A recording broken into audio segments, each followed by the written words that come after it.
Hello YouTube, welcome to Shad Life. I am up here in Cuyuna and I have the Siskiu T8 all ready to ride.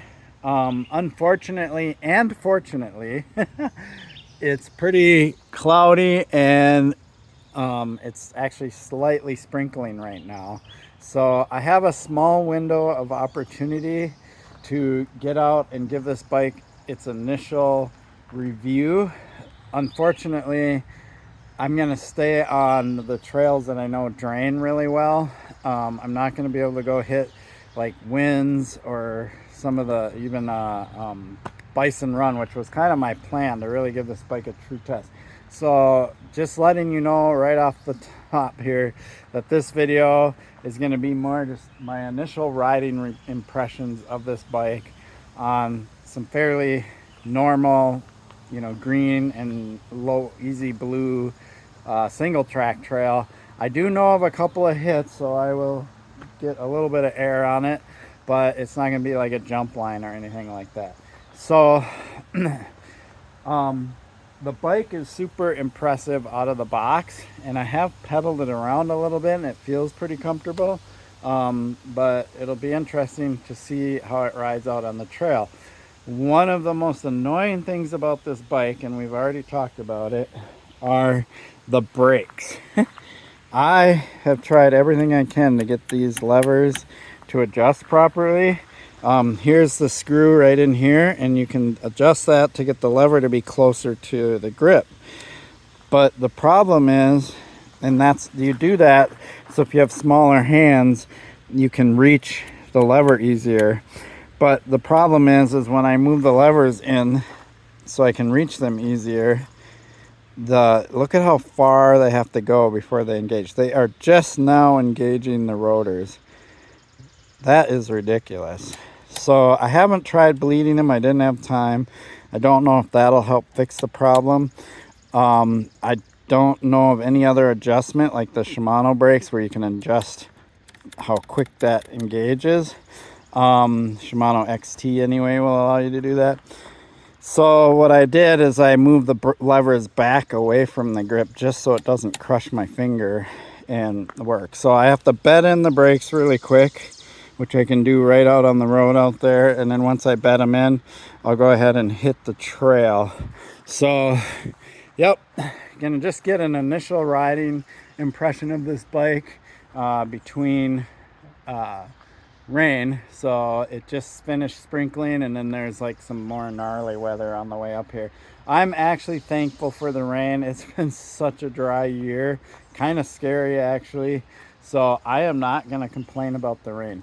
So my plan is I'm going to get an initial riding review on this bike, and if you've been following how I do my reviews, I usually do about three videos on each bike that I review, and maybe more if I keep the bike around. So my initial review ride today, during the week, I'll get to Monarch and ride that Paradise Trail. If you've been following my channel, I have a preview of that trail, and it is awesome. And that'll give this bike its true test. There's a 150 millimeter front, 140 rear. I know it's a trail bike, but it's really pushing up close to the enduro category, and it is a heavy bike. Now that I took the tubes out and made it tubeless, it's 33.5 pounds roughly, so it's no longer over 34 pounds, but it's heavy, so it's going to be a lot more fun, I have a feeling, at a place like Paradise in Monarch, where I can do the big drop and the bigger jump lines and things like that. That'll be the true test of this bike. So this video, just gonna get an initial feel of the bike. How does it ride? How does it climb? Blah, blah, blah, all that stuff. So here we go. Let's get suited up and ride this thing.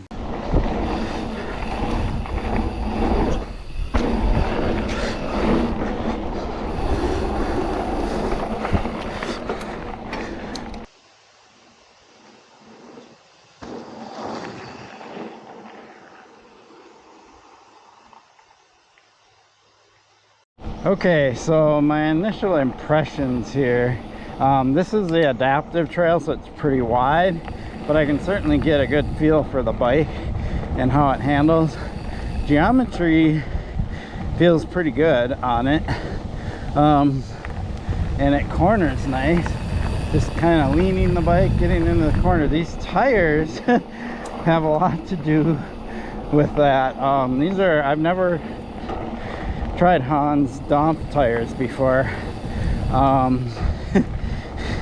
These are supposed to be their kind of more aggressive tire, but they are trail rated casing, which is nice, so they don't get to be too overly heavy. I hate heavy tires on a bike that I have to pedal around. So they bite. So the tires definitely get some credit in that department. Front end seems to come up at this particular size has I want to say it was 425 chainstays. So the front end should come up fairly easily. And here's what I like about Fox, like even though it doesn't have all the fancy settings at this level of their suspension, it feels plush. It's got really good small bump compliance, both in the front and the rear. Like, so impressive on a bike at this price point. I don't know if you've been following my channel long enough to see the Rocky Mountain that I tested, but it had RockShox, kind of their entry-level suspension stuff on there. That RockShox 35 fork, not even close to as good as this suspension, and that bike costs way more than this bike. Now we get to see how the bike climbs. So I watched a review on this, and they said that the suspension was super active and that this wasn't a great climbing bike, and I'm climbing with it and it seems pretty stable to me. Like I don't feel a bunch of bobbing and stuff, and I have the shock in the full open position. Then again, if you saw my setup, I do run the rear shock just a tiny bit on the stiffer side, and that's because I jump a lot. But this rear shock, even with only 25% sag, is taking out the small bumps, but still pretty stable for climbing. I haven't felt the need to reach down and use the lockout. So this is why I like to review bikes myself, because I don't necessarily believe what other reviewers say.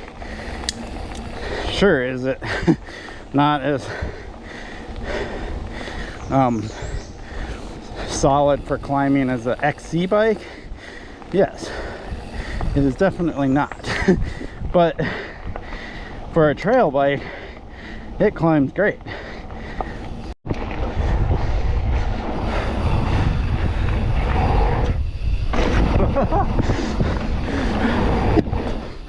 Yeah.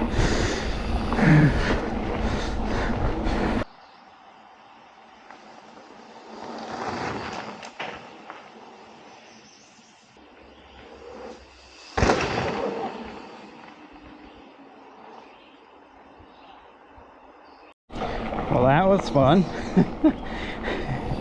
Seemed like it boosted off that little kicker pretty good. Yeah, I have a feeling this bike's gonna like airtime, which is pretty cool. Okay, so Maxxis is no longer the tire to have. The Minions, sure, they were great for many years, but the reality is I've now ridden multiple tires that exceed the Maxxis DHF and DHR tires, and these Schwalbe Hans Domps are by far the best tires I've ridden so far. And this, for me to say that, is a big deal because I'm picky about tires, especially weight. Like, these may not be the lightest thing out there. I actually don't know how much they weigh. I'll have to look that up, but they roll really well. Like, this is a great trail to test rolling. I was expecting them to be like pigs. I've definitely ridden tires that are like and feel like you're driving a truck, right? These tires feel fast rolling, but where they really blow my mind is cornering.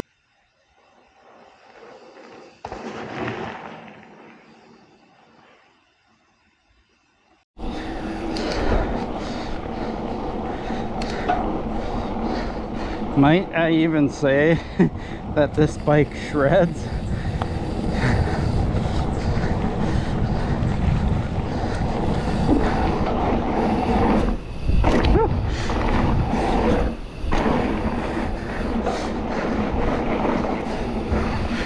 Yeah.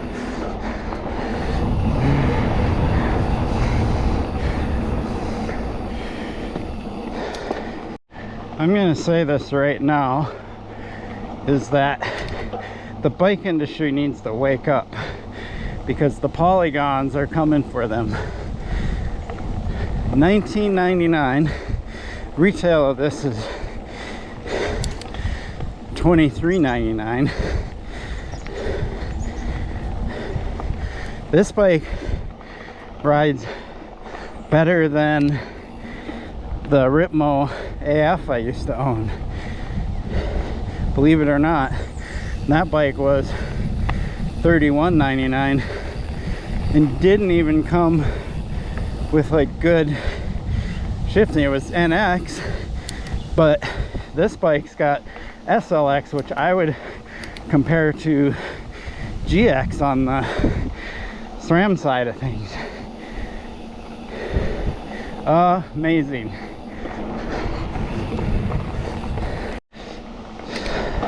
Is my Rustler a better bike than this? Yes, absolutely. It's a lot lighter, it's carbon, so on and so forth, but the Rustler SLX is mid $4,000, like more than twice the cost of this bike.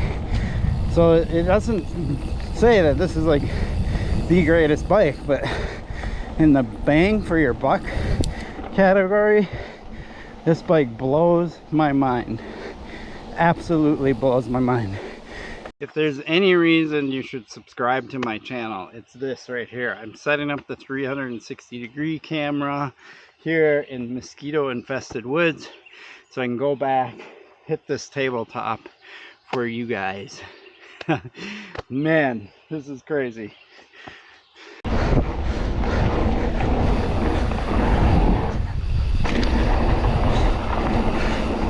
Oh my god, this thing corners like a dream.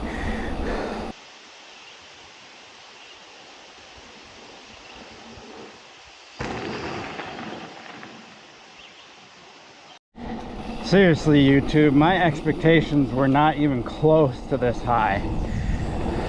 I mean, there are definitely some parts I would be swapping out on this bike to make it lighter. Definitely different brakes, because these brakes suck, but the platform, the suspension, the geometry, the tires, just mind-bogglingly good. And when you consider the price point, I don't get it.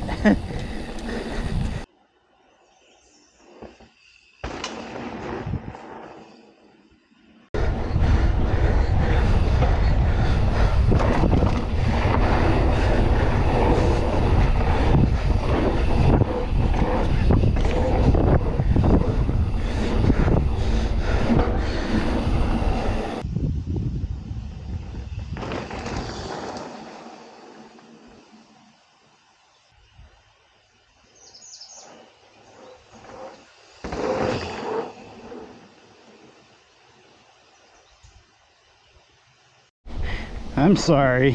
What? This bike handled that section like a dream. And on top of it, the grip of these tires, adding to the couple corners I did in that section. Yeah. So all the jumps I've done on this in here are pretty small, but definitely get a good feel for the bike. I can't wait to take this to Monarch's Paradise Trail. I am actually looking very forward to that moment. I have a feeling this bike is gonna shine. So I just got done riding this bike. The seat is exactly what I thought. This like glossy finish is kind of annoying because it sticks. I wear baggies and it still like sticks and makes it hard to move around on the seat. I would rather have this more matte finish. Comfort wise, it's really comfortable. It is a comfortable seat, I'll give it that.